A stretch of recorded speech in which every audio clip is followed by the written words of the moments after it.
As the summer winds down, Captain Morgan is offering a special offer for Against All Odds listeners. Go to drizzly.com and use the code THERINGER to save $5 on your next order of Captain Morgan. Again, that's DRIZLY.com, promo code THERINGER for $5 off your next purchase of Captain Morgan, courtesy of Drizzly. People always ask me what team they should bet on, but where you're betting is just as important. That's why I tell these people, go to mybookie.ag. They have live in-game betting, the most rewarding player perks in the business, and a mobile site that makes wagering on the go a breeze. Plus, if you join now, MyBookie will match your deposit with up to a 100% bonus. Just visit mybookie.ag, MYBOOKIE.ag, and use the promo code RINGERNFL to activate the offer. You play, you win, you get paid.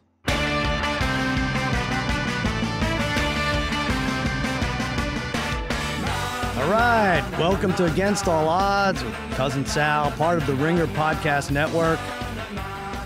With our producer, Tate Frazier. What's happening, Tate? Oh, doing well, Sal. Glad to have everyone back on the line. It's going to be a clear connection this week. Clear connection, big show. We're excited.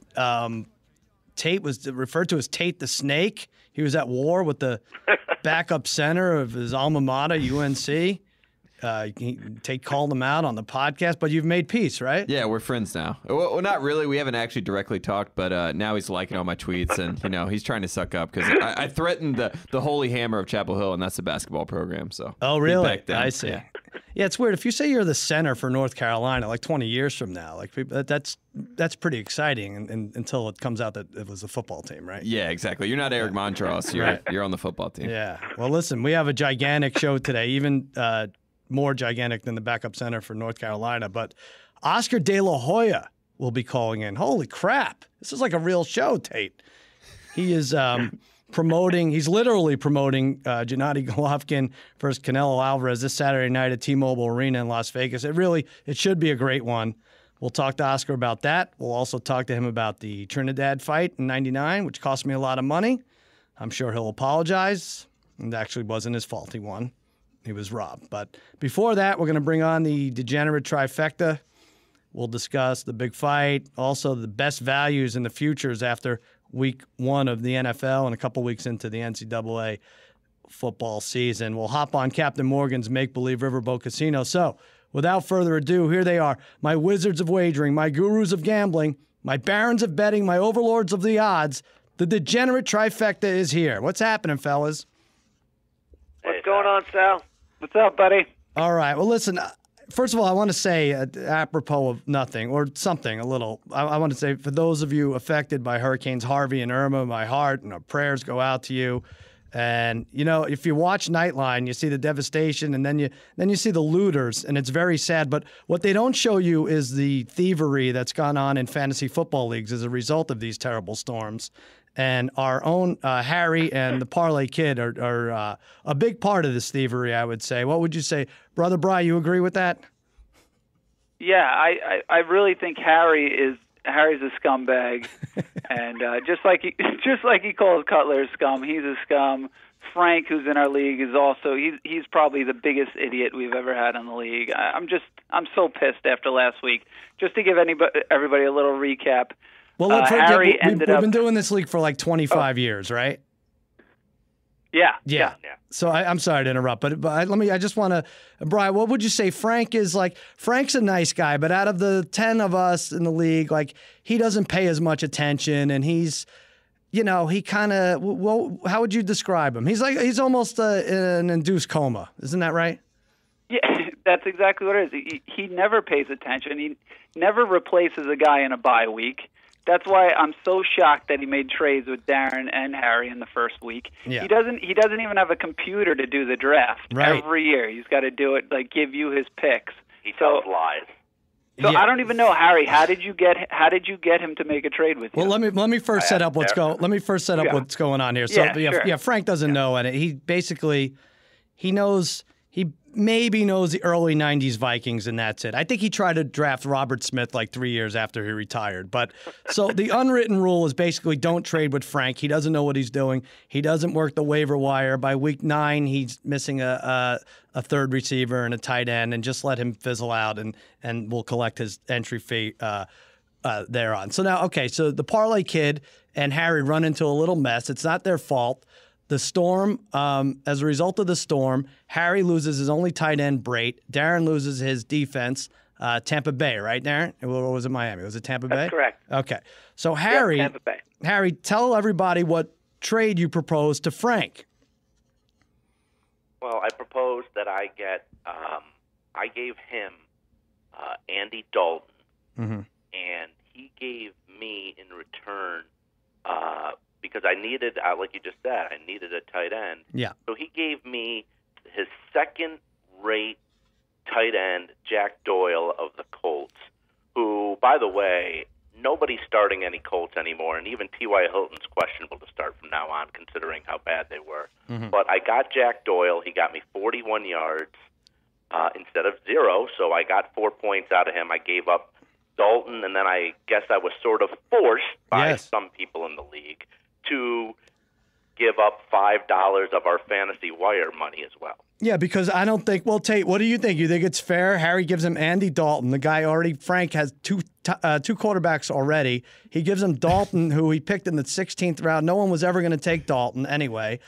So this is a complete favor. And poor Brother Bry. Brother Bry, you lost by 2 points, right? Yeah, I lost by 1. 1 point. I lost by 1. One freaking point. Yeah, I lost by 1. But the thing that pisses me off is that Harry's saying all week, he didn't say this to you, Sal, but he's saying, I'm going to make the trade with Frank, and then Frank going into week 2 is going to give me Dalton back, and I'm going to give him Doyle. I don't understand how that's... That just made me really pissed off. That's called collusion. Yes, of course. I haven't had time yet. What? I will. You will what? Harry, how do you think that's okay? Listen, if I take Mr. Interception Andy Dalton back, and I give him back Doyle, and Frank keeps the $5, technically I lost $5 on the deal. So Brian gets screwed out of everyone because of the storm. It's not fair to you, but Brian gets completely screwed, Brother Brian. He's the one that should suffer. It's okay for Brian to get screwed. He usually has a good team. He can lose a couple. Tate, what do you think of this? I feel bad for Brother Brian. I like Harry's. I like the ambition of Harry, though. I like it. You get the one quarterback with negative numbers and trade him away. Yeah. And then you'll get him back when he finally figures it out. It's a pretty smart move, Harry. We knew this was an awful deal before Dalton had the 4 interceptions. we were screaming about it. Now, all right, the Parlay Kid, it's not as bad because what did you give up? You needed a defense for the week. I needed a defense. Frank, some reason, drafted 2 defenses, which is almost unheard of in fantasy football, right? So, luckily... people should know we don't do ad drops until after week 1. Right, that's the problem with this. We were stuck with our team. Yeah, we were stuck with our team week 1. I lost my defense with the Bucks. I also lost my kicker with Janikowski because I obviously had no idea what was going on with him. But either way, that has nothing to do with this. But that's on you. That's on me. Yeah. That's on me. But I offer, listen. A hurricane is totally different. Right. Absolutely. But listen. I offer Frank West from the Ravens a solid, what I think is a 3 running back, but maybe now looks like more like a number 2 running back for a fantasy team for the Panthers defense. He happened to have 2 defenses. I pick up the Panthers. They get me 5 or 6 points, but I beat Frank because of it by 3 points. So Tate, this is crazy, right? He traded with the guy he's playing. Granted, it was more fair. It was more equitable because he got West, who he'll never use, I'm sure. But he then loses because he has the Vikings defense that scores nothing, and he traded away the Panthers. What do you think of this? This is just sad. It's great for Harry though. I know Harry's having a great season so far. So week 1 goes to Harry. Hey, listen, Tate, here's the thing though. Frank doesn't start West, and he would have won if he would have started West. He's got LeGarrette Blount on his bench. He doesn't start him, and he still would have won with him. He went with Mixon. And lose by 2 to Darren. This is our point. He's mentally challenged, and you're taking advantage of him. It doesn't seem right. All right, I think everyone's sick of our fantasy talk, but we had to get that out there. And Harry, you're not getting Doyle back or giving Doyle back. It's ridiculous. I don't know how. And Okay, I'll keep. Your silly mind, you think that works out. But all right, listen, let's talk about. Quickly mention. We'll mention baseball for a second. These Indians are crazy. This is insane. The 21 straight victories. Brian, what did we see? I think R.J. Bell tweeted that you get 1 point if you let $100 roll 21 times on them. You would have $1.18 million. Is that right? Yeah, it was something like, I think that's right. It was $100 would get, 1.1 million. That was after 21 today, right? Right. It was like 814 or 8 something. Yeah. Now let's keep in mind. Yesterday. You need your head examined if you're betting $800,000 on a base. I don't care if you're Warren Buffett or whatever your financial status is. That's crazy to do that. But the point is, 21 in a row is insane. Indians Cubs. Last I saw, still 12-1. Now I know the Cubs only have a couple game lead on St. Louis and Milwaukee, but Parlay Kid, that's why not go for that rematch? The way the Dodgers are sinking and how hot the Indians are, isn't that a fun matchup? Yeah, it really is, Sal. What really has happened to the Dodgers for as wonderful as this Indian story is? And obviously nobody in Cleveland really cares because they average 24,000 people a game there, even during this winning streak. It's pretty pathetic. Yeah. But conversely, what has happened to the Dodgers, on the other hand, I think it's just as striking, really, to think about that. So right now, that National League is totally up for grabs. The Cubs, why not? Why not? Indians-Cubs rematch? I'm all for that. I think it's in the cards. I mean, yeah, the cards are not in the cards, but I think the Indians Cubs 12-1. If you haven't done that, I think it's worthwhile. All right, we'll talk more baseball next week and the following weeks. But this is the week. This is overreaction week for gamblers in terms of NFL and NCAA as far as they're concerned. But based on what we've seen so far in the NCAA and the NFL, what is the best value for a futures bet? There's Heisman Trophy. There's MVP in the NFL. We're going to take it, Brother Brian. Let's go NFL first. What do you see as the best value bet in the future? Yeah, I mean, after week one, I really like the Cowboys plus 150 to win the NFC East. I mean, the Giants were awful in that game, but the Redskins were also awful against the Eagles. I don't know. I don't see too much in that division. I don't even think the Cowboys actually even played that well. Dak missed a couple throws, but he still doesn't turn the ball over. Mm-hmm. But that offensive line just really keeps control of the game. So, I mean, I think plus 150, I was thinking when I looked at it, I thought you were going to see about even money or maybe even like minus 125 for the Cowboys after week one. But I think plus 150 is still good value on them. And if you go to bovada.lv, you'll see all these lines, all these futures lines. But now, what was it before game one? It's plus 150 now, right? Yeah, it's plus 150 now. Going into the year was before game a little higher, not too much higher, right? Like 170 or something. Yeah, it wasn't. I mean, it wasn't so significantly high. That's why I thought maybe after this week it would have been closer to even. I like that, Harry. And Harry, you've given up on the Giants already. Be honest. Pretty close. Really? Close. I'm down on Perkins. I'm down on the line. The secondary did the best they possibly could. Contained Dallas for the most part. Kept them out of the end zone. But still, it was very sad. Brian's correct. They look very bad without Odell Beckham Jr. And honestly, I feel like if he doesn't come back this Monday night, they're in very, very bad shape. But Harry, what do you think for the NFL futures? I'm going with the next coach to be fired, and I know I discussed it last week a little bit in terms of how I was down on the Bengals, but Marvin Lewis is 9-1. To be the next coach fired. I know Chuck Pagano, I believe the odds are maybe like 250 to be fired first. But I think he's going to get a bit of a reprieve because of the situation with Andrew Luck and everything. But Marvin Lewis has been there 15 years. He's 0-7 in his career in the playoffs. I mean, last week couldn't have started any worse. They get shut out at home. To open the season. Dalton had 4 picks. The defense gave up 5 sacks. They have to come back quickly and sort of have a real crucial game this Thursday night in a 4-fest against Houston. And if they lose that and go 0-2, they're in really serious trouble because in week 3 they're in Green Bay. So if they lose on Thursday and get routed by the Packers and 0-3, deep trouble with Cincinnati. And things have to change for them. I mean, he owns the record for the most consecutive playoff losses, and the Bengals have not won a playoff game in 26 years. Yeah, you bring up that Texans-Bengals game. I think that's big for both coaches. Bill O'Brien could get the hook, too. He could get the early hook. I think that's a fixed line, too. Bengals -5, 5.5. And then you think about it, a rookie quarterback on the road, at least it should be Watson. But I think the Bengals win that big. But otherwise, Marvin Lewis at 9-1 is good odds. Parlay Kid, what do you say for your best NFL futures? Well, Sal, this might be a first, but I'm agreeing with Harry. This is what I wrote down myself. I said Marvin Lewis, 9-1, first coach to be fired. This line is sinking fast, Sal. This was at, as high as 1,500, 15-1 yesterday. It's down to 9-1 today. Marvin Lewis coaching a team. I think he's worn out his welcome there. I think his message isn't getting through anymore, and that can happen to a coach.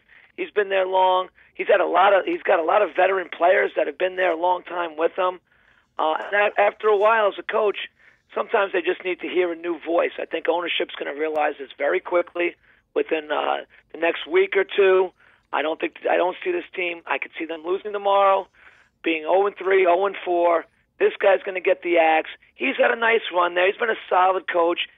He hasn't been able to take this team past a certain level, however, and now it's just on the decline. They've built around a team of I hate to say it, but they have some low-character players there, too. I'm sure that hasn't helped them in the long run. He's out. He's gone. 9-1, first coach fired, Marvin Lewis. That was, you know what? You were very nice about it, the way you said he's been there a long time and this kind of thing. I actually think you should be the one that breaks the news to Marvin Lewis. It's a very sweet way of delivering it. But, yeah, honestly, this Thursday night game, like I said, is so big. Like, if he loses that, and like Harry, like you said, they go to Green Bay and lose, those odds after next week, what do you think they are? Like 3-1 if no one else has gone by now? Imagine if they if they lose Thursday night and then lose like 41-10 to Green Bay. What do you do at that point? Yeah, then he might be the odds-on favorite at that point. Yeah. If that's the case, then do you just take Houston to win then Thursday night if you like that instead of take the money line? You're right. See, Brother Brian is always thinking. Yeah, you could get plus odds on Houston if you want to, rather than taking Marvin Lewis to get fired. See, there's so many different ways to go about this. I like a few things here. The Pats now, it's interesting. Not that they're written off, but they were as low as plus 275 to win the whole thing. Now I see them on Bovada at plus 450. The Seahawks is another one, minus 275. After one game, they're minus 225. Is that right? Like that's weird, even though they lost. Very strange, but what are you going to do? You know Arizona's not going to win that division. The Rams at 7-1 are nice, but you kind of missed the boat with that. It would have been better at 15-1. And the one I like, though, and this is going to sound crazy, Hunt, who was he must have been like 20-1 back in August, but he was 13-2, down to 7-2. Kareem Hunt, Chiefs running back, after a monster game. And Cook, who was 5-1, Dalvin Cook is now 4-1. I put my money on Dalvin Cook. I still think that's the guy at 4-1. I love him in that spot. I think Hunt is that was a big game, but the Patriots just were not ready, or at least around the edge for that guy. And Cook is going to continue going for that. And NCAA, let's move on to that. Harry, what do you like for your best future? I'm going to take a shot at 18-1. I sort of like Jalen Hurts for Alabama, taking nothing away from Baker Mayfield. He was phenomenal this past week, and I had Oklahoma a little bit on the money line, so that worked out real nice. But he still has some tough road games this year. He's got to play at K-State. They look really tough defensively, and they still got to go to Stillwater and play Oklahoma State. So I'm going to take a shot with Hurts, like I said, at 18-1. He knows how to manage their offense. He's got no interceptions this year. He's got 4 total touchdowns, but he has double the rushing yards to the next closest Bama player. He's averaging 8.4 yards a carry. He's also picked up the slack for running back Bo Scarborough, who opened the season at 20-1, and he's fallen in the Heisman race to 80-1. He should absolutely be in the Heisman talk as the season progresses. The next 5 games, his stats should be even better. They don't play that great of a talent and they don't play a ranked team for like another month and a half, where they get like I think number 23 Tennessee, and then they get LSU the week after. But they have both those games at home. So I think at 18-1, Hurts is definitely a shot out there to take a look at. That's a pretty good number. And Parlay Kid, you and I had Lamar Jackson to win this thing, the Heisman. I think he was 10-1, right, when we discussed it in August. Plus 175 on Bovada right now. Wow. Yeah, Sal. So at this point, on August 9th, I had Jackson. I was really promoting him at 11-1, but being now at plus 175 at Bovada, I just don't think those odds are good enough for me to go with. So I really like Mayfield at plus 400 at Bovada. Considering on some other sites, he's the favorite at plus 225. But if you can get him at Bovada at plus 400, this guy's got 715 yards passing after 2 games, 84% completion rate. That's fantastic. That's phenomenal. That's record-setting. 6 TDs, no interceptions, a fantastic passing rating. And I got to disagree with Harry regarding the schedule. I mean, home versus Tulane, at Baylor. These are games you're going to put up 50 points. Home versus Iowa State, at Texas, at K-State. Okay, maybe the numbers come down a little bit against K-State. Home versus Texas Tech, high scoring. At Oklahoma State, high scoring. At Kansas, 1,000,000 points. And home versus West Virginia, another game where he's going to put up phenomenal numbers, possibly record-setting numbers. The only guy in my mind that can unseat Lamar Jackson, Baker Mayfield at plus 400 at Bovada. That's the way to go. Yeah, I like it, and I agree. That game at Baylor was probably scary when they put it on the schedule 3 years ago, but that's a 30-point win now. And basically, like you said, at K-State is tough. If they win at Oklahoma State, it really could be his. It really could be as simple as that. But Lamar Jackson plus 175 is way low. Brother Bry, what's your favorite college future right now? Yeah, and I agree with you guys, too. Plus 175 is way too low. You might as well, if you're going to bet that, again, just bet Louisville plus 145 to win this week, because that's the only way he's getting it this year. He's going to have to win in those big games against Clemson and Florida State. So if you're going to bet Jackson, just bet Louisville this week. But what I like is a weird one. I found this one yesterday. It was the first SEC coach fired, Kevin Sumlin, plus 175. So right now, Sumlin's plus 175, and Butch Jones is plus 175. And I don't know how Sumlin hasn't been fired yet. I know he was on the hot seat last year. I mean, they obviously had that terrible loss to UCLA. Everybody's calling him out on it. Last week, they barely beat Nicholls State. I mean, they just survived. I mean, this week they have Louisiana Lafayette, but then after that they start their SEC schedule against Arkansas, South Carolina, Alabama, Florida. So I think if they lose one of those games to Arkansas, South Carolina, I could easily see him out. And I don't know who's even close to someone being fired first. I mean, Butch Jones, I think he's earned the right to coach there at least for another 6 games. I mean, barring that, I think they might even win this week against Florida, but he's done enough to keep his job. So I think Sumlin is pretty easy money, plus 175. Sumlin should have quit after the UCLA game. I don't even know why stick around to get fired. That was it's really not going to ever get worse than that. But yeah, all right. So those are our college props. This brings us to our sponsored segment, Captain Morgan's Make Believe Riverboat Casino. Each week, look what we do. The Degenerate Trifecta and I, we set sail. We jump on this Make Believe Riverboat, and we set sail tackling made-up gambling propositions related to sports and pop culture events. This one's a little complicated, but stay with me. The question is, the fake prop is, who will have more wins this Sunday, the Cleveland Browns or Sterling K. Brown? Sterling K. Brown favored to win Outstanding Lead Actor in a Drama Series. We're putting Sterling K. at minus a half a win and minus 130. Pretty complicated, but these guys are smart. They get it. Harry, do you know anything about Sterling K. Brown? Don't know a lot. Never seen any of his TV shows, but I did watch him where he did win an Emmy before when he played Christopher Darden in The People versus O.J. Simpson. Right. So I think it seems like a pretty easy bet for him to win that, because if you take the Browns, last year they lost by 21 to Baltimore in Baltimore, in which that's where they're playing this week. Since 2008, the Browns have only beaten the Ravens one time in Baltimore. So right there, the wager does not bode well for Cleveland. I did look, like I said, I looked up Sterling K. Brown. He's a Stanford guy.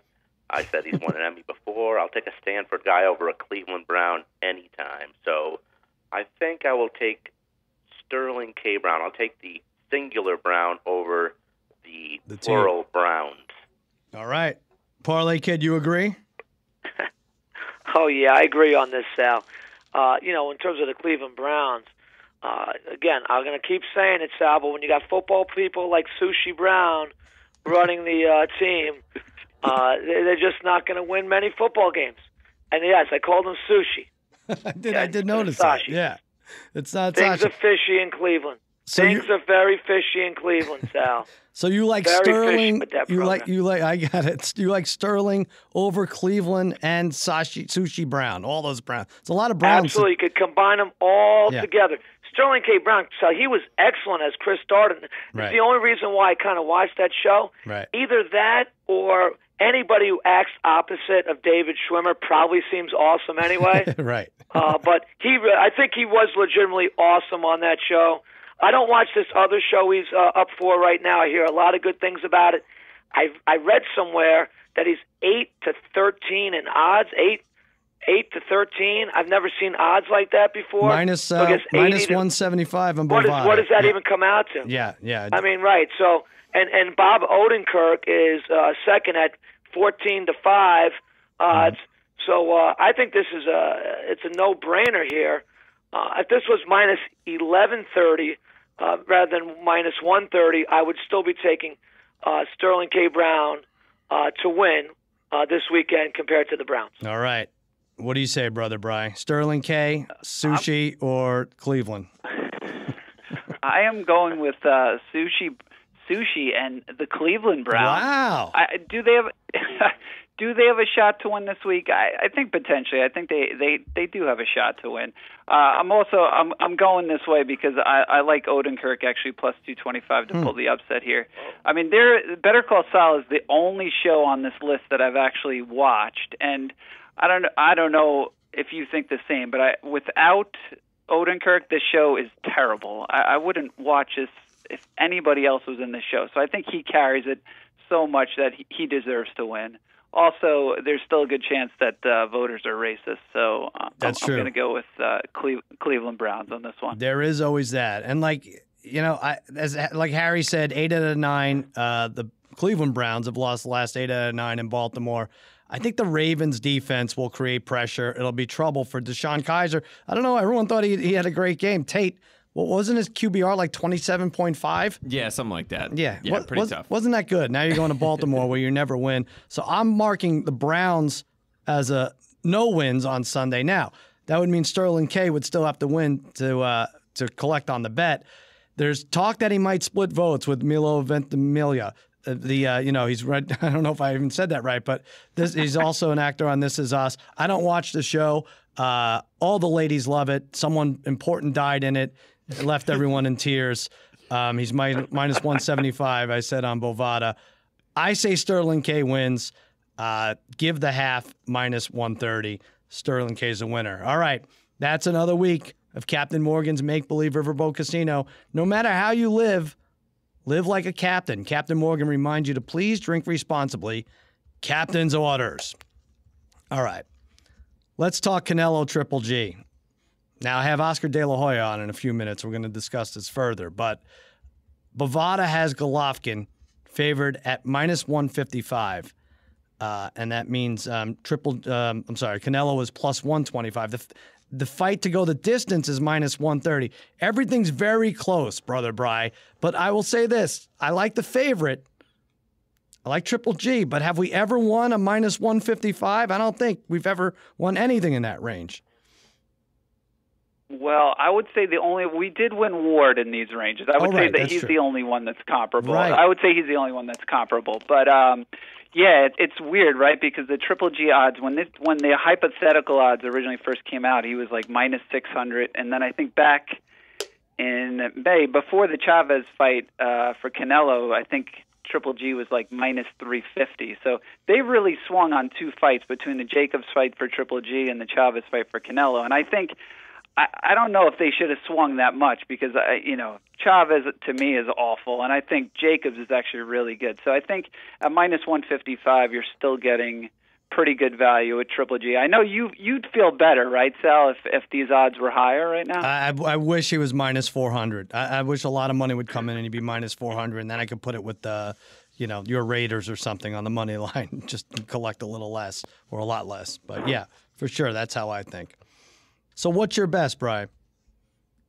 Yeah, so what I like, I mean, again, I'm definitely going to be taking him just to win, but I think I'm also going to put a little bit of money on him to win in the 10th to 12th round. I could see his size and his power eventually taking over some body shots, hurting Canelo. I know Canelo's never been knocked out, but I think the odds of plus 725 for Triple G to win in rounds 10 through 12. Also, if you like Triple G in the 11th at 20 to 1 or in the 12th at 25 to 1, I don't see this ending early by any stretch. I think these guys have too much pride. But one thing I will say too, Sal, on Triple G is that I don't think I've ever seen a guy want to win a fight more. I mean, this guy's been calling for this fight for years. For 3 years, he's been asking for it.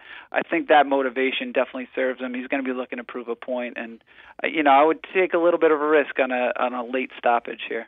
I don't know if anyone, you say no one ever wanted to win a fight more. When Harry, as a junior in college, punched Alex Logie in the face, I don't even know why, but he wanted to win that fight more than anybody. Isn't that true, Harry? Ripped that guy to shreds. Threw him around like a rag doll. What happened? He was What watching was my television. He was what? He was watching my television. I wanted to watch the baseball game during the summer when he was staying at my house. Right. Wouldn't let me watch my television while he's watching the Animal Planet. He's watching frogs. Still on frogs. On a Friday night when I was already drunk. Frogs on a Friday night. Sounds like a raging Friday night. Yeah, I know. Harry's college experience was a lot different from everyone else's. All right, Harry, what do you care about? You care about this You had fight? most of the classes with me. I know. I was in a lot of classes with you. Yeah.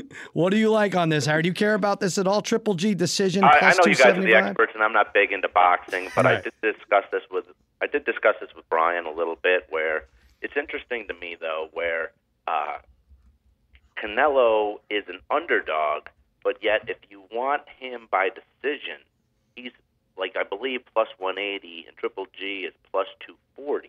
So I did a little investigating on this because I might throw a little bit on it, and I know Canelo has the endurance factor in his corner. He's gone the distance 10 times in his career compared to Triple G only once in 37 fights. So I think with that line discrepancy by decision instead of the regular line, and Alvarez is plus 180, I'll take a shot at that by decision with knowing he has the endurance factor at plus 180. I'll take a little shot at that. All right. You know what, Harry? I like that analysis. You dug deep there. I feel like you're not still concussed from the Alex Logie fight back in 92. I like it. Parlay Kid, what do you say? You're going back and forth with this, right? It's tough to pick a winner. Oh, this is one of the toughest we've probably ever had to do. Yeah. And by the way, Harry says he's not big into boxing, but I'm not even sure if he's big into football anymore. He didn't even watch the 1 o'clock games the other day, Sal. He was too busy working out, trying to lose this weight. Is that right, Harry? For the contest. Oh, I didn't watch. I didn't watch until maybe 3 minutes left in the third quarter of the early game. Why? What could you be doing? Just working out, man. That weight is coming down. The whole point is you're gonna. No, I don't. Yeah. I didn't need to listen to Tony Romo for 1 second. You know what you did. You'd be able to sound smart the next week when you talk about these games if you listen to Tony Romo. Talk about predicting things. I don't know. He's just wagering on every play. Left. Oh yeah, you Carry don't the ball to the left. You don't Carry like the ball that. to the right. $5. No, you don't like that at all. I could see why you'd be turned off by that. Wow. See what I started. We got to go at least 10, not 5. Well, Jim Nance is hard to collect from, so I could see why he's starting low. But Parlay Kid, what do you like? Hey. Listen. Wife. Well, I like Romo, obviously. He was awesome. But in this fight, Sal, listen, from what I understand, Canelo is bulked up. He's put on some weight. He's put on some strength. These two both complete fighters. I just listened to Freddie Roach today I guess he's a little bit against the bulking up of some fighters sometimes because it could compromise their speed. Mm-hmm. I totally get that, but I think Canelo he really needed to do that for this fight.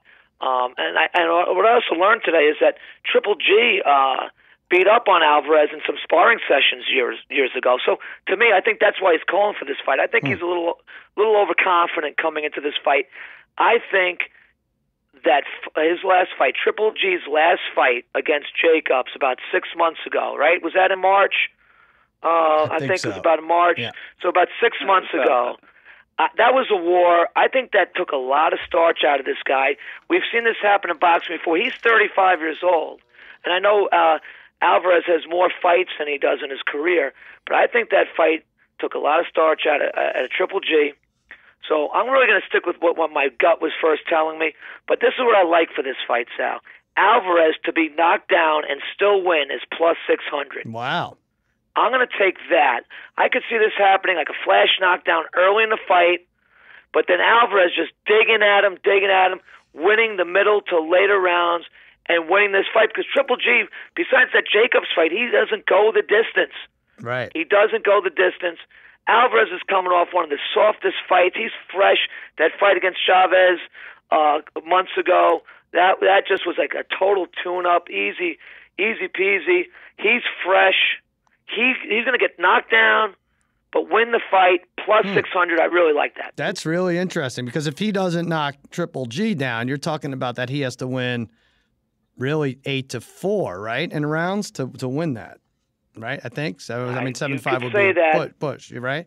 Or maybe 7. No, 7-5. I guess 7-5. I think he could still win 7-5 and win by a point. Right. Yeah. Okay. Wow. You know, here's the thing with this fight. It's like it's so great. And if you were to tell me these guys were going to only fight once, I would love Triple G. But you know, there's all the shenanigans in boxing. You can't discard that. And they might be going for a rematch. There's probably going to be a rematch. So who knows how the judges see this if it was going to go the distance. But even so, I like a bet similar to Brother Bryce. I like Triple G in 7 to 12 rounds. It's on Bovada, plus 325. I think, look, he's the true middleweight. It's, obviously he's older, but I think they feel each other out. I think they unload bombs early on. And I think Triple G is just going to be too awkward for Canelo. He's much older, but he's slick, and he's going to be too awkward, and Canelo's not going to know what to do with him, and the power is just going to overcome him. Golovkin in like round 9, I would say, knocks him out. But I still think there'll be a rematch. That Golovkin in 7 to 12 is plus 325, and we will speak to Oscar De La Hoya more about that in a minute. But let me talk my bookie right now. You know, ever since I started this podcast, people have been asking for advice. Usually it's what team to bet on. Patriots, Steelers, Bears, Lions. Let me tell you, where you're betting at is just as important as who you're betting on. And that's why I tell people to go to mybookie.ag. MyBookie's been in the business for years. Their reputation is rock solid. They do 100% cash bonuses. So off the bat, you're making money for doing nothing. And they have the fastest payouts, 2 business days. You already know who's going to win, right? Lay down some cash, win big today. I like doing the live odds on MyBookie. I get, you know what? I take the, Indians are up 3-1 the 7th. I'll bet them. Bet a lot, like $70 to win 10. And there you go. In like 20 minutes, it pays off. I got $10. I could buy a nice lunch, Chinese food or something. Join now, and MyBookie will match your deposit with up to a 100% bonus. So if you put $75 down, you get $75 back. $100 down, you get $100 extra. Tate, if you deposit $500, how much will MyBookie match? $500. Yes, that's exactly right. I did it. See, Tate's paying attention. Just visit mybookie.ag, mybookie.ag, and use the promo code RINGERNFL to activate your offer. You play, you win, you get paid. All right, we're going to try something new right now. I hope this works out. Now, is everyone familiar with the show? Tate, you know Shark Tank, right, on ABC? Of course. FUBU, Mark Cuban, the mean guy. Oh, you know everybody. Yeah. See, I just knew all Mark my Cuban. Nicknames. Yeah. Yes, what basically happens is people go up there, they pitch their inventions, things they've worked on their whole lives, and these mega rich tycoons, they scream at these poor people and tell them why their idea is shit. So we're going to try to replicate that because it sounds like so much fun. Each member of the Degenerate Trifecta is going to pitch me their best bet. Doesn't matter what sport. Coming up this weekend. And I'm going to buy one of them. Or maybe I'm not going to buy one of them. This whole thing could just be another excuse to yell at Harry. Who knows? We'll figure it out. But, Brother Bry, what do you think? What's your best bet? Pitch me. All right. I'm going with the Browns +9 this week. It's a -120 on Bovada. You're going to think that's nuts, but I'm going to try and convince you why. Go ahead. All right, here we go. 9 of the last 10 games between these two teams have been decided by 10 points or less. Number 2, in the last 2 seasons, the Ravens have only won by more than 10 2 times. Now, number 3 is pretty nuts. In the last 5 years, the Ravens have only won back-to-back games by 10 or more points only once. So last week they already won by 20, so I don't think it's happening again. Number 4, are the Ravens even good? Granted, their defense was phenomenal last week, but they also had a +4 turnover margin, and they only had 268 yards. So I'm gonna say that we're overrating them after week 1. Again, the defense great, but we tend to see that, right, on week 1, that you win by a lot, and then second week you might even lose that game, or at worst or at best it's a close game. Right. So I like the Browns +9 at -120. Interesting. So if you take the Browns +9 at -120, it doesn't even matter what Sterling K. Brown does later that night? Well, it still could. They could definitely. They're probably going to lose this game, but it's going to be close. Aren't all these? Oh, right. That's right. AFC North games close? Yeah. Aren't all these games close though? It could be. All right. Let me think about that for a minute. That could be all right. We're going to learn a lot about the Ravens Thursday night by watching the Bengals. I think we'll see how good or bad they actually were. Parlay Kid, what do you think? Can you do better than Browns +9? Oh. Sal, you know how I feel about the Browns. Yes. They're destined to be losing these games by probably 20 or 30 going forward. Okay. All right, but listen, Sal, I'm going to pitch to you something. I'm going to tell you how to put together a 16-to-1 parlay. Whoa. Okay? And you're going to fall in love with this one. Okay. All right, so, and this is our first time doing it. I got to go with a parlay. But first, Sal, you got to take your no-brainers, all right, for this week. You got the Panthers, home versus the Bills, -330, money line. This is a money line parlay, okay? So money line parlay. Panthers, easy over the Bills. Then you're going to take another one, sprinkling your no-brainers. Panthers, Bucks, Raiders. I'm just going to put it out like that. Those are your no-brainers. So any of those teams losing this week, Panthers, Bucks, Raiders. Tate, do the Panthers, right? Good. Panthers get tripped up, Tate? No, they're fine. Everyone's saying McDermott will know their playbook and all this stuff, but it's the Bills. Come on. No. Okay. It's the Bills. Bills are not starting the season 2-0. Okay, so you got those 3 teams right there. Mm-hmm. Then you got to take your teams that are not going 0-2. Okay? All right. You got your Pats. Mm-hmm. Okay? You got your Seahawks. And you got your New York Giants.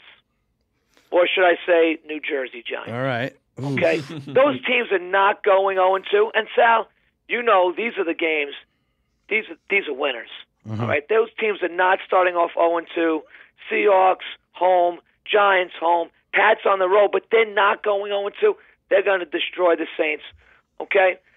Then you're going to sprinkle in your revenge game. That's the Green Bay Packers over the Falcons. Okay, they're +125. This is where you're going to start increasing your odds right here. Right. Okay? Green Bay looked phenomenal against the Seahawks the other day, at least defensively.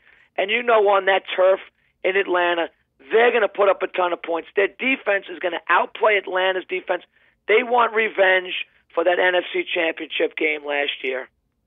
Go Green Bay. And then, Sal, one last thing. You take a pick from the gut. My gut's telling me the Titans over the Jags. Okay, the Titans are -135. I know they're on the road.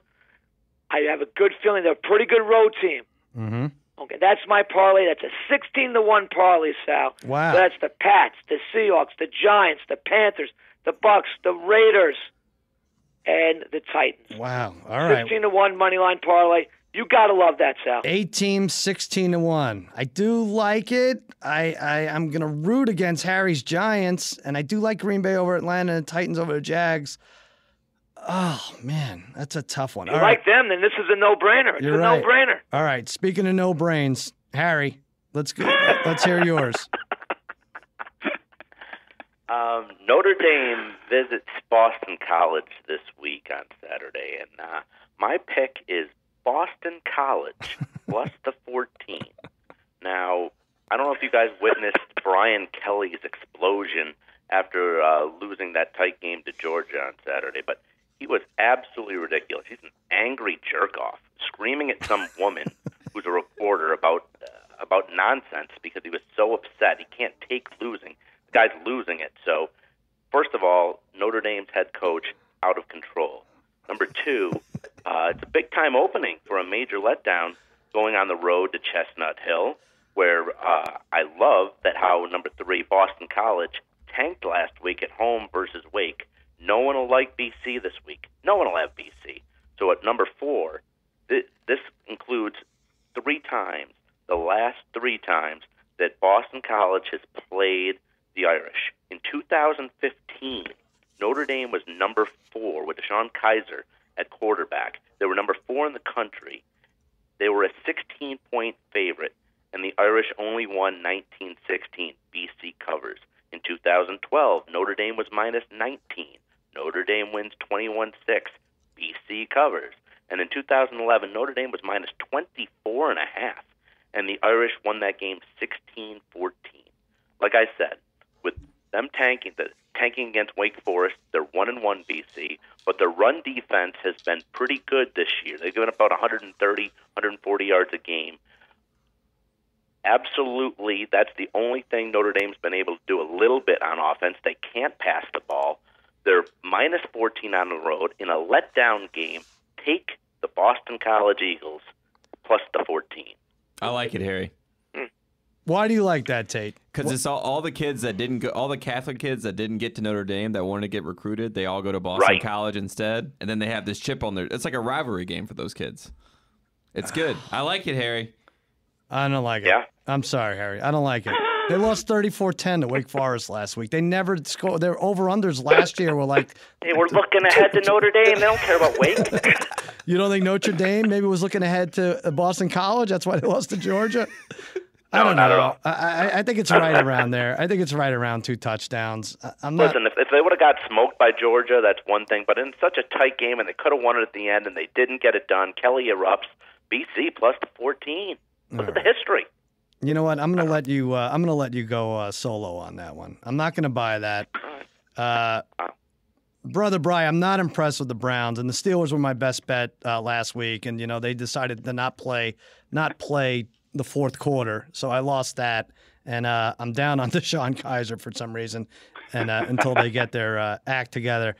Parlay Kid, I have some hesitation a little with this parlay with the Titans and the Giants, but you know what? I'm not risking a lot to win a lot here, so I'm going to go with you. I'm buying the Parlay Kids parlay at 16-1, an 8-teamer, and that's it. That's our first segment of the Shark Tank.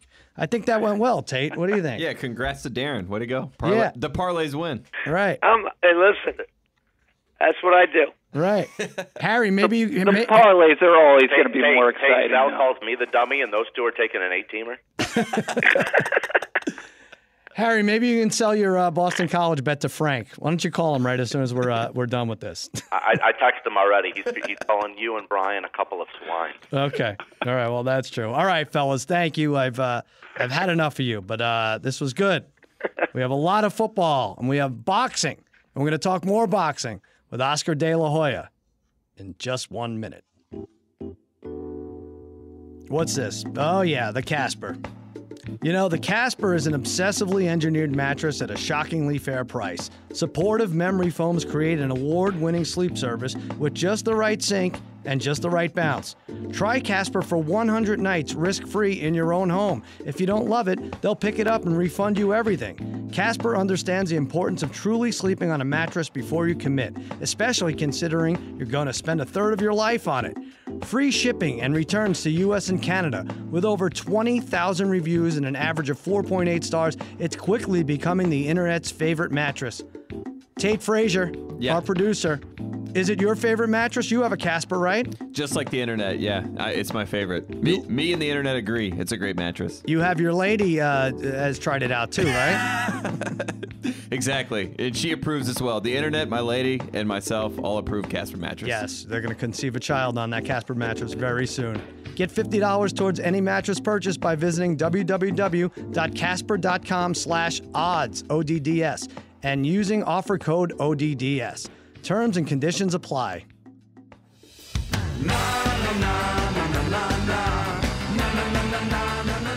All right, welcome back to Against All Odds with Cousin Sal. Well, you know, it doesn't get much better than this. My next guest, where do I start? Former gold medalist, held titles in, I think, 6 different weight classes.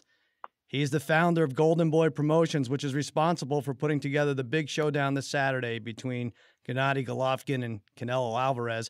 Oscar De La Hoya, thanks for coming on Against All Odds.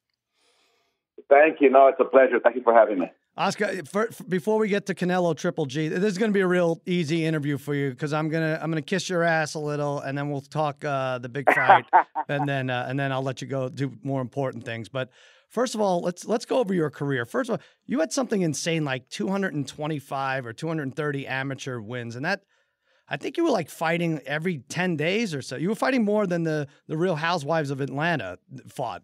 Do you look back at that and wonder how you kept a crazy schedule like that? You know, I look back at it and think how I kept all my marbles in my head.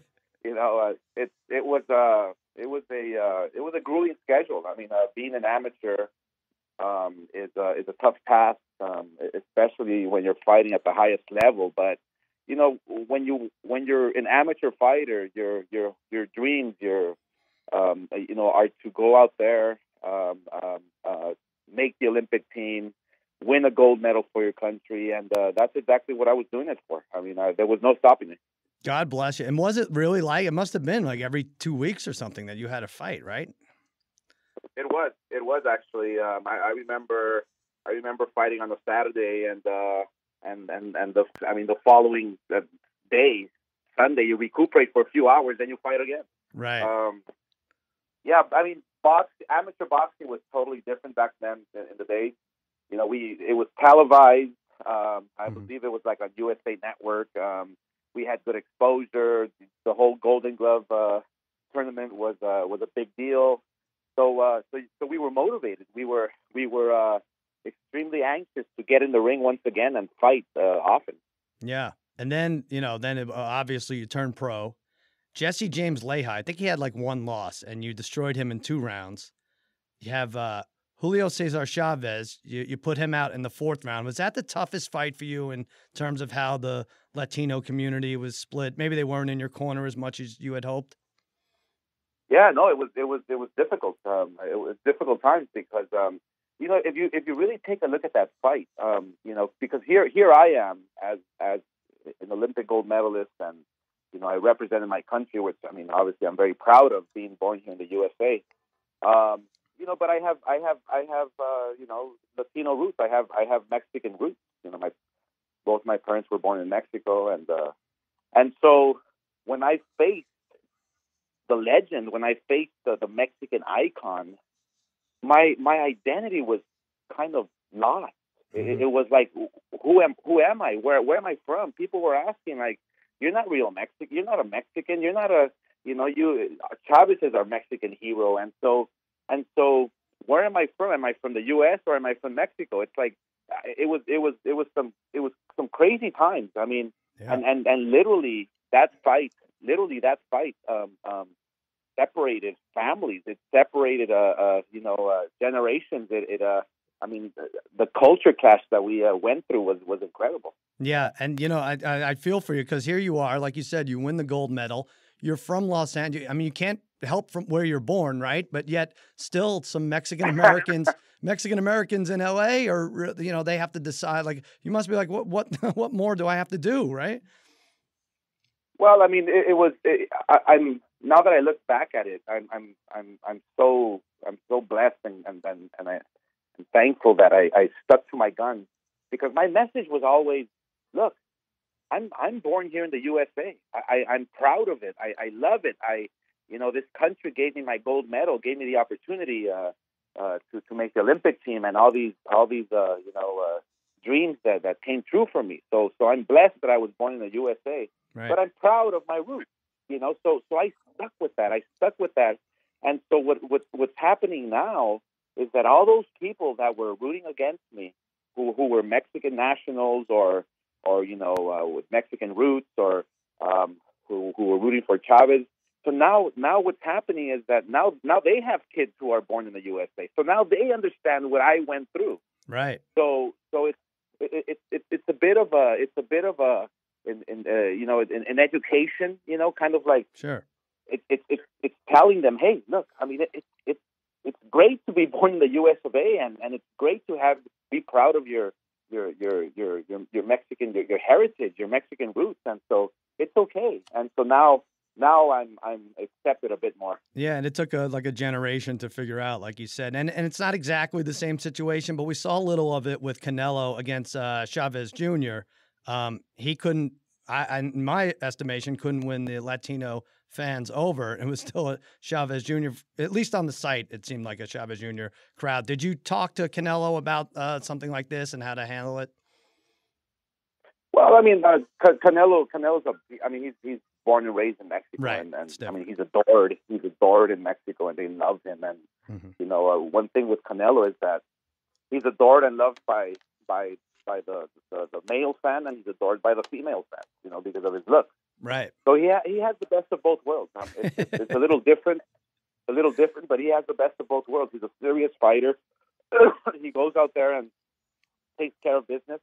But women adore him, so he has the best of both worlds. Yeah, that's nice. It's nice to have the woman thing. Hopefully his face doesn't get mashed up too much this week, so he can keep that going. All right, so let's move on. Speaking of taking care of business, Pernell Whitaker, Hector Camacho, Ike Carte, guys were all champions. None of them had more than 2 or 3 losses, I think, when you fought them. You took them all out. Now the Trinidad fight in '99, and this one kills me, and I'm sure it kills you, because I bet a lot of money on you, a lot of money that I didn't even have at the time. And you dominate the fight.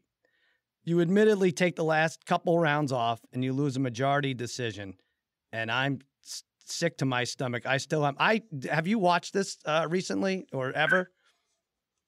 I actually have. I watched it recently, and just to get an idea of what people were talking about, because I didn't I obviously felt I won the fight, but I didn't know how easy that fight was for me. Right. Until I watched it again just recently, and I mean, for me today, I mean, it is what it is. I think people know. What took place in that ring. People know, the obviously the politics that are involved sometimes in boxing, and so I actually felt very comfortable with that fight, and now I can look back at it and say, you know what I mean. People know, the world knows who won, and so it helped me to move on. Well, I watched it last night. I watched the entire fight last night just to torture myself. And you won the fight easily, by the way, in case you're not wondering. 8 rounds to 4. I don't care what they say. You won at least 8 rounds in that fight. But here's what I'm watching. After the fight, this is what gets me crazy. And help me out here. So you're so sure you're going to win. You're on your trainer's shoulders. And then they put you down for the actual announcement. And then the terrible announcement comes in, the upset. And you're bummed out for like 10 seconds. And then almost right away, you're in the post-fight interview. You're smiling. There's glitter falling on you from the sky. You're praising your opponent. I remember thinking, what is wrong with this guy? He just got his undefeated record stolen from him, and he's all smiles. What was it? Is it just a case of exhaustion, and you just don't feel like fighting anymore verbally, or how does that set in? Yeah, it was a case of just, look, I mean, I know what transpired there. I know what took place. Let's just move on. Let's move on. I'm the type of person that doesn't have a mean bone in his body. I don't hold grudges. I don't. It's like, let's just move on. What happened, and and I was thinking every second of that moment, I'm gonna get the rematch anyway. I'm gonna get the rematch and really take care of business. So that was in my head. Like, okay, right. if I didn't take you out and they didn't give me the decision right here, then wait for the rematch. And it never happened. And it never did happen. You're right. Oh boy, I appreciate how you're able to show composure. If I was robbed like that, I would have grabbed Larry Merchant by the bow tie and swung him around the ring until the judges changed their decision. I don't know how you didn't throw a tantrum, but good for you. Then great fights against Vargas and Sugar Shane Mosley. You lose to Bernard Hopkins, although you were winning on one of the cards before he hit you with a good body shot. And then Mayweather. And I don't know if people realize this, that you were the closest out of anyone to beating Mayweather. It was a split decision. You didn't lose worse on the other two cards than 115, 113. Was he the toughest you ever fought? Because it appears that you were the toughest he ever fought. No, he wasn't the toughest at all. I mean, really? I think the toughest. I mean, you got to take into consideration when I fought Pacquiao. Obviously, it was a shell of who I was. Mm-hmm. I lost too much weight. I mean, what was I thinking coming down to 147? Right. But when I fought Pacquiao, I felt the speed. I didn't really feel the power much because I had a really good chin, but I felt the speed. I felt the talent, the toughness in him. Mm-hmm. He might have been the toughest guy that I fought. Who knows what it would have been like if I was in my prime. Right. Obviously, as a fighter and competitor, I'm going to say that I would have won easy. But when I fought Pacquiao, he was a tough guy. He was a guy who came forward, who gave everybody a show, who would throw punches and bunches and be exciting and tough. So it probably would have to be between Manny Pacquiao and Ike Corte. Ike Corte, interesting. Wow. Okay, that's good. Yeah, Pacquiao. I mean, it must have been almost impossible to prepare for Pacquiao at that stage in his career. Just like you said, punches and bunches and from all different angles too. So I don't even know how a sparring partner could have replicated that. And I know people are probably sick of the Mayweather-McGregor talk, but I want to touch on it because you were vocal about it. A couple of days before the fight, you felt Mayweather and McGregor were disrespecting the sport, so much so that you tweeted the F word. And I'm with you. I thought this was a sham. It ended up being a better fight than I had hoped, but you have to be happy with the outcome. It kind of saved boxing in a sense, right? Aren't you relieved that Mayweather won decisively? Well, I mean, I'm relieved he didn't win decisively, but again, I'm sticking to my guns and saying that it was all a farce. It was all. I mean, when Mayweather wanted to turn it up, he would make McGregor look silly in the ring. Mm-hmm. And so to me, it was just one of these events, one of these fights where you talk about it for one night, and then down the line, months later, the years later, people won't even remember that. It's like, I want to see fights like this Saturday. Right. I want to see fights where, I mean, I'm still talking about Thomas Hearns versus Marvin Hagler, for instance. Mm-hmm. Because it was a great fight, and that's exactly why I was so uncomfortable and ticked off with that Mayweather McGregor because that's not a boxing fight. It's not a boxing fight that's going to make us remember for a long time. It's not going to make us remember that it was such a great fight, It's going to make us remember that it generated money, that it was a big circus, but not because it was a great fight. Would you have appreciated an opportunity like that? I don't know. Maybe it would have been boring. They weren't as flamboyant, but maybe if like one of the Gracies had challenged you in your prime, would you have appreciated that, or would you have seen that as too disrespectful? I mean, it seemed like there were enough high quality opponents for you in the boxing arena.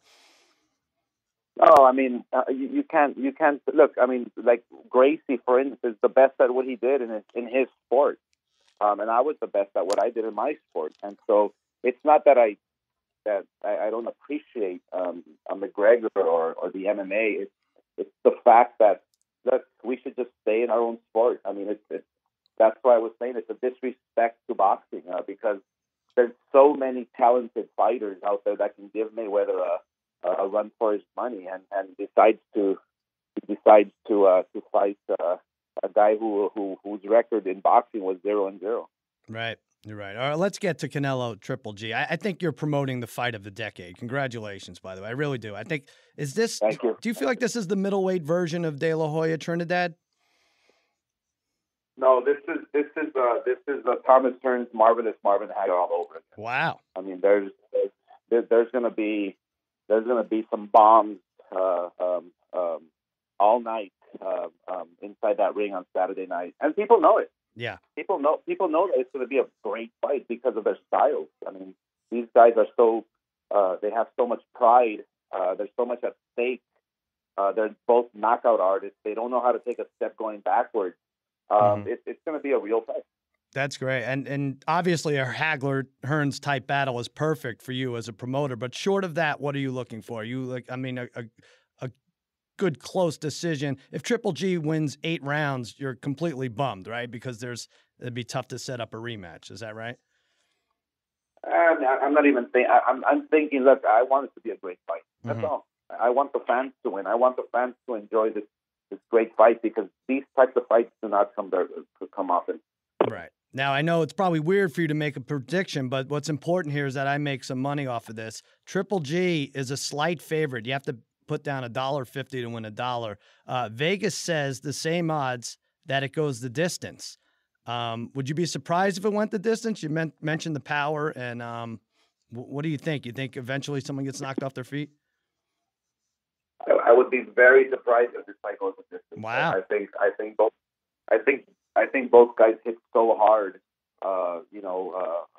that somebody's gonna get knocked out. There's too much talent and too much raw power inside that ring on Saturday night. I love it. I love it. Did you ever feel? I'm a big gambler, and did you ever feel the urge to bet on yourself before a fight?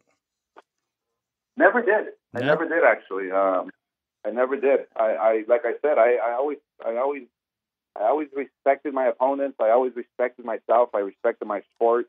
I just never had the urge of betting on myself, because I would have felt like, I mean, I'm altering something. I can carry this guy, or I can, because of the odds, and make some extra dollars. Like I was never into that. I was always just a professional. I took care of business and did my job. Good for you. If I were like you and had like great training sessions, knocking all my sparring partners off their feet, I would get right in the car and drive to Vegas. I would have no self-control. That's why you're a champ, though. I don't know how you did it. Now your fights, though, they generated almost $700 million in pay-per-view dollars, and so you said, wait a minute, I don't have to get socked in the jaw 100 times a night to make a living. I can get a thrill and a nice paycheck by signing talent to big fights. I think I know the answer to this, but does it feel as good at the end of a great promotion as it did at the end of a marquee fight you participated back in the day? Well, there's basically there's no comparison to being in the ring. Obviously, the adrenaline and the hard work you put into it.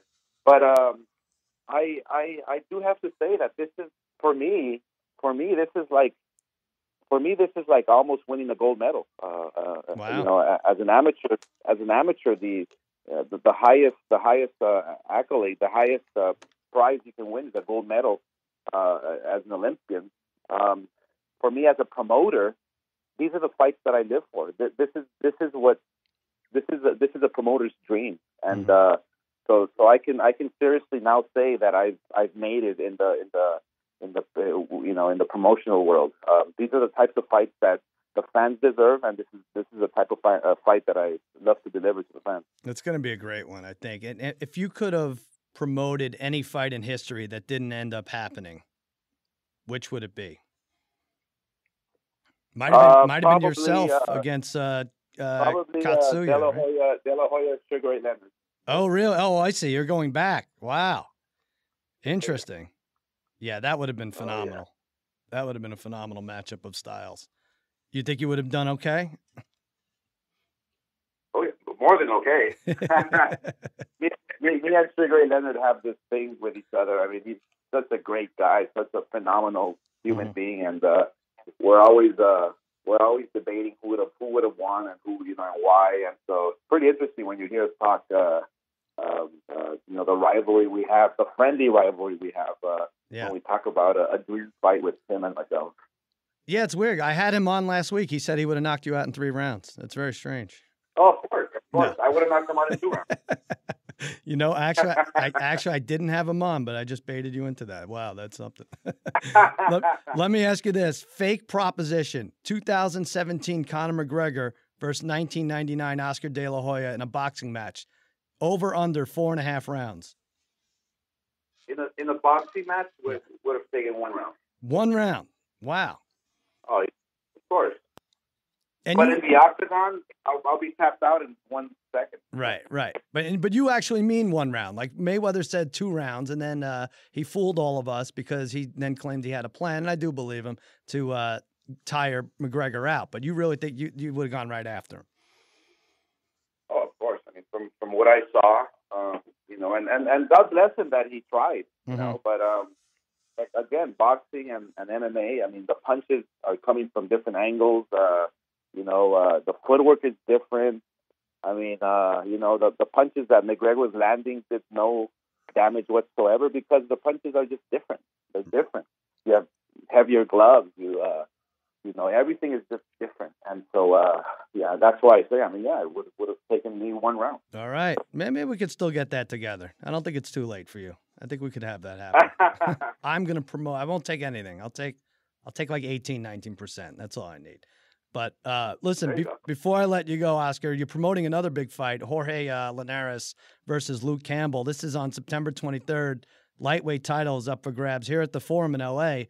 Good seats still available. Not expensive. Otherwise, you can catch it on HBO. This is a good one, right? The Linares has won like 11 in a row. Campbell, former fellow Olympic gold medalist. This is a great fight. I mean, at the 140-pound division, Olympic gold medalist. Linares is like a pure boxer puncher. I mean, reminds me of like Alexis Arguello. I mean, he's just amazing. And they come to fight.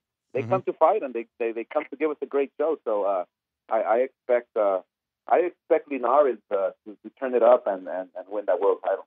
That'll be good. And then where does someone like that go? Lomachenko is too light for these guys, right? It's hard. What would you? What's the next step for any of them? Yeah, I mean, you have guys like Mikey Garcia, who's from Oxnard, who's a terrific, a phenomenal world champion. You have guys like Crawford, who is an amazing talent for sure in that division. So there's many challenges out there for them. There's fighters like Adrian Broner, where if you want to go up against him, you can create an exciting event. So there's plenty of challenges. Boxing today is it's on the rise, and obviously this Saturday is the pinnacle of boxing is on the map once again, and people are excited and they're talking about the sport. I agree. And listen, there's almost no chance that this isn't a very entertaining fight. Triple G versus Canelo Alvarez, pay-per-view this Saturday night. Catch it. Oscar, so happy to have you. Thanks so much for coming on Against All Odds. All right, you got it. Thank you. Take care, buddy. That'll do it for another episode of Against All Odds with Cousin Sal, part of the Ringer Podcast Network. If you think you're eligible for our Degenerate Gamblers Hall of Fame, or you just want to shoot us an email, do so. Cousin Sal, againstalodds@gmail.com. Tweet me at @TheCousinSal. Brother Bry is at BSZOK816. Parlay Kid at TheChalkTalker. Watch Jimmy Kimmel Live, 11:35 on ABC. That's that. For the Degenerate Trifecta and Oscar De La Hoya, I'm Sal saying so long and happy handicapping. Na, na, na.